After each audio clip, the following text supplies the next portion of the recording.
जय हिंद दोस्तों। क्या आपको मालूम है कि इंडिया में हमारे भारत में एक ऐसा राज्य का एक ऐसा गांव है जो कि 70 साल से आज तक तिरंगा नहीं फहराया है। तो आई थिंक कि आप ये नहीं जानते होंगे और आपको ये पहली बार जानकर जो है बहुत ही आश्चर्य लग रहा होगा कि एक भारत में जो कि हमारा राष्ट्र त्यौहार है और उस पे तिरंगा आज तक नहीं फहराया गया है। तो हम लोग जी हाँ दोस्तों, तो हम लोग बात करने वाले हैं यहाँ पे हरियाणा के भिवा हरियाणा के भिवानी जिले के रोहनाथ गांव का, जिसका जो संबंध है वो 1857 स्वतंत्रता संग्राम से जुड़ा एक दुखद इतिहास है। जो बात करते हैं 1857 का, तो आपको मंगल पांडे, तात्या तोपे, रानी लक्ष्मीबाई, इन लोगों की याद आती होगी। लेकिन एक ऐसा गांव जो हरियाणा में है, जो कि वहाँ पे गांव है रोहनाथ, वहाँ का 1857 का जो है इतिहास है बहुत ही दुखद है। तो दोस्तों लोग बात करते हैं इन्हीं 1857 के विद्रोह के कारण जो है इस गांव के लोग अंग्रेज़ों के खिलाफ विद्रोह किए थे, जिसके बाद अंग्रेज़ों ने यहाँ भयंकर अत्याचार किया। अंग्रेज़ों ने केवल ग्रामीणों को क्रूरता से मारा नहीं, बल्कि उनकी सारी ज़मीन को छीनकर उनसे बाहरी लोगों को जो है वहाँ पे बेच दिया गया था। और दोस्तों ये जो दर्दनाक घटना है, इसके बाद जो है वहाँ के जो ग्रामीण है, जो वहाँ के गांव वाले हैं, वो आज तक अपने जो ज़मीन उनसे छीनकर दूसरों को बेची गई थी, इसीलिए वो लोग अपने आप को आज़ाद नहीं मानते हैं। और यही वजह है कि हर स्वतंत्रता दिवस और गणतंत्र दिवस जैसे राष्ट्रीय त्योहारों पर वहाँ के जो ग्रामीण है, वहाँ के जो लोग हैं, वो तिरंगा नहीं फहराते हैं। तो दोस्तों बात करते हैं, हालांकि 2018 में जो वहाँ के तत्कालीन मुख्यमंत्री थे मनोहर लाल खट्टर, उन्होंने गांव का दौरा किया, ग्रामीणों की जो मांग थी उनको पूरा करने का वादा किया था और उस गांव में उस टाइम झंडा भी फहराया गया था। लेकिन कुछ रिपोर्ट्स के मुताबिक माना जाता है कि वहाँ पे ज़मीन और अन्य वादों को पूरा करने का इंतज़ार अभी भी वहाँ के ग्रामीण कर रहे हैं। हालांकि उस समय जो है तिरंगा फहराया गया था 18 में, लेकिन उसके बाद से अभी तक जो है वहाँ पे कोई भी ग्रामीण या कोई भी जो वहाँ के नागरिक है वो गणतंत्र दिवस और स्वतंत्रता दिवस पर तिरंगा नहीं फहराते हैं और अभी भी अपनी खोई हुई जो ज़मीन है उनकी, उसके लिए संघर्ष लगातार कर रहे हैं। चलिए बात कर लेते हैं कि ये तो हो गया कि वो तिरंगा नहीं फहराते, लेकिन क्या वहाँ का इतिहास था कि ऐसा उन लोग अभी ये संघर्ष पे अभी कर रहे हैं। तो बात करते हैं द प्रिंट की एक रिपोर्ट के अनुसार वर्तमान जो हरियाणा है वो गुड़गांव, रोहतक, सिरसा, रेवाड़ी, पानीपत, थानेसर ये 1857 में अंग्रेज़ों के खिलाफ विद्रोह का सेंटर था। उस टाइम मई में शुरू हुआ 1857 के युद्ध के समय ब्रिटिश शासन के खिलाफ विद्रोह में गांव वाले सबसे आगे रहे थे यहाँ पे। उसके बाद 29 मई 1857 को रोहनाथ के क्रांतिकारी ने गांव से 19 किलोमीटर दूर एक तोशाम स्थित सरकारी खजाने पर हमला करके उसको लूट लिया था। बाद में उन्होंने हिसार के गुजरी महल स्थित में एक जेल है, वहाँ पे हमला किया और वहाँ पे कैद कई क्रांतिकारियों को जो है छुड़ाकर वहाँ से चले गए थे।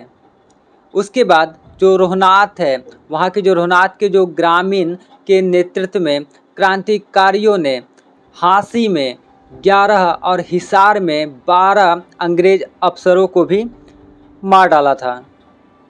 इसी समूह में पुट्टी, मंगल खान, मंगाली, हाजिमपुर और जमालपुर जैसे आसपास के गांव के निवासी भी इसमें शामिल थे।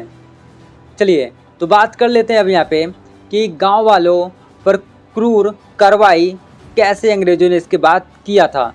इसके बाद गांव वाले जो है गांव वालों पर जो है कार्रवाई की गई अंग्रेज़ों के द्वारा, और जो कि बहुत ही क्रूर थी और बहुत ही निर्मम था। एक रिपोर्ट के अनुसार बताया जाता है कि उस टाइम जो प्लाटून 14 के नेतृत्व में घोड़ों पर सवार सशस्त्र सैनिक गांव को चारों ओर से घेर लिए थे, और जो गांव की जो बॉर्डर है उसको चारों ओर तोपों से जो है तैनात कर दी गई थी। सबसे पहले विद्रोह का नेतृत्व करने वाले 3 ग्रामीण, जिसमें कि बीर हाथ बैरागी, नौटा जाट और रूपा खाती को तोप के नालों के मुंह के ऊपर बांध दिया गया था और उनको उड़ा दिया गया था। उनके शरीर के कई टुकड़े जो है खेतों में बिखर गए। उसके बाद पुरुषों को उनके घरों से ले जाकर गांव के तालाब के पास एक पुराने बरगद के पेड़ से लटका दिया गया था।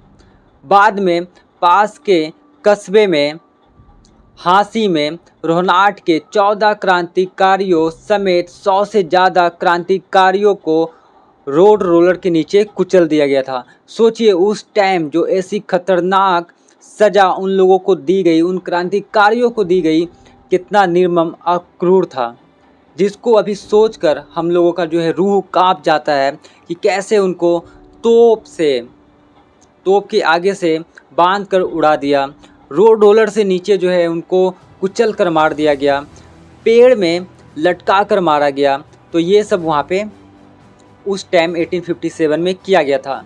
जिस सड़क पर ग्रामीण ने अपनी जान कुर्बान की, उस सड़क का नाम आज लाल सड़क जो है वहाँ पे रखा गया है। चलिए बात करते हैं। ऐसा माना जाता है कि जिस कुआं में महिलाएं और बच्चे कूद गए थे, आज भी वो वहाँ पे मौजूद है। कुआं कंक्रीट की 4 दीवारी से घिरा हुआ था और उसका पानी अब शैवाल के कारण हरा हो गया है। किसी को ये पता नहीं है कि कुएं में कितनी औरतें और कितने बच्चे जो है उस टाइम मारे गए थे, लेकिन जो गांव वाले को अपने जो बुजुर्गों से पता चला है कि कुआं लाशों से जो है उस टाइम भरा हुआ था।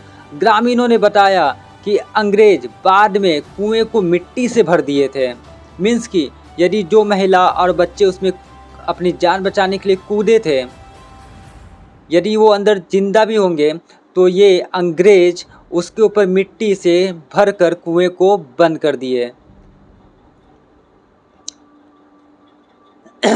और साथ ही जो उस टाइम ब्रिटिश लोग थे, वो लोग उस गांव को विद्रोहियों का गांव साबित कर दिए, मीन्स कि घोषित कर दिए।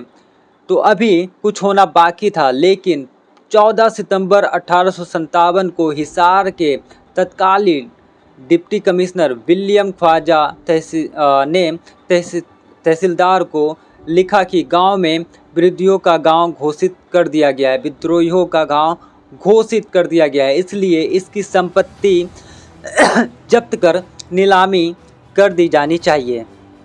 उसके बाद 20 जुलाई 1858 को गांव की 20,656 बीघा और 19 मरला निजी और पंचायती ज़मीन को 8,100 में नीलाम कर दिया गया था, जिससे गांव वाले के पास अपनी सामूहिक स्वामित्व वाली कोई भी ज़मीन नहीं बची थी। सिर्फ 13 बीघा और 10 बिस्वा ज़मीन ही वहाँ पर जो है बचा, जो कि नीलामी क्षेत्र से बाहर रखा गया था। तो यही सब कारण था दोस्तों कि 1857 में इतनी क्रूर निर्मम तरीके से वहाँ के नागरिकों, वहाँ के क्रांतिकारियों का जो है यहाँ पे अंग्रेज़ों ने